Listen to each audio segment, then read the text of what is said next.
북한 방송도 김정은 국무위원장의 중국 방문을 보도했습니다. 이번 방문에는 북한의 외교 안보 라인 등의 핵심 인사가 김 위원장을 수행하고 있는데요. 북미 정상회담과 비핵화 문제와 관련한 논의가 진행될 것으로 관측됩니다. 취재기자 연결해 보겠습니다. 김세호 기자. 네, 통일외교안보부입니다. 예, 북한 언론도 김정은 위원장의 방중 사실을 이미 보도했군요. 네, 그렇습니다. 북한 조선중앙통신과 노동신문, 조선중앙방송 등 북한 매체들이 일제히 김정은 위원장의 중국 방문 사실을 보도했습니다. 북한 매체들은 이번 방문이 중국 시진핑 주석의 초청에 의한 것이라며 부인인 리설주 여사도 동행했다고 밝혔습니다. 또 이번 방중에는 김영철 노동당 부위원장과 리수용 당 외교 담당 부위원장, 박태성 노동당 중앙위 부위원장, 리용호 외무상, 노광철 인민무력상 등이 동행했다고 밝혔습니다. 사실상 북한의 외교 안보 라인 핵심 인사들이 총출동한 건데요. 김정은 위원장이 베이징에 도착하기도 전에 방중 소식을 전한 것은 굉장히 이례적입니다. 외국 방문을 마치고 북한에 돌아간 이후 방문 소식을 전해왔던 북한의 과거 보도 형태가 달라지기 시작한 것은 지난해 6월 싱가포르 북미 정상회담 이후입니다.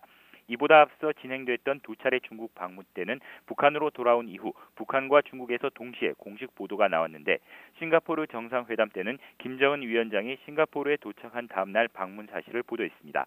또 싱가포르 정상회담 직후 이뤄진 마지막 중국 방문 때는 방문하는 날부터 방문 사실이 공식적으로 보도됐습니다.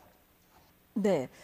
자, 말씀하신 것처럼 북한의 외교 안보 관련 핵심 인사들이 총출동했는데요. 이번 방문에서 어떤 얘기를 나눌지가 가장 관심 아니겠습니까? 네, 어제 트럼프 미국 대통령이 2차 북미 정상회담 장소를 협상 중이고 머지않아 발표할 수 있을 것이라는 발언을 한 직후 이뤄진 중국 방문이라 더 주목되고 있습니다. 김정은 위원장을 수행하고 있는 인사 가운데 김영철 부위원장은 잘 알려진 것처럼 북미 회담의 대표로 활동하고 있고요. 외교 분야 최고 참모인 리수용 부위원장과 리용호 외무상도 동행하는 점이 주목됩니다.